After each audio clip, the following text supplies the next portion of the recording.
Yo, so what's up mga mananap? So nani ang mga ganap guys pag nakay acid reflux every 2 hours kaong inani ginagmay. So inani may tabo. Inani akong ganap kada adlaw. Hasol kaya ka ginagmay ka kaong ginaghan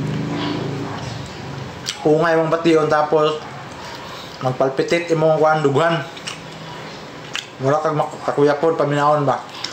So makarelate dila nakatura po ng mga acidic no nasamot na sa ko nga part kay tungod sa akong acid reflux nagka-anxiety na pug ko.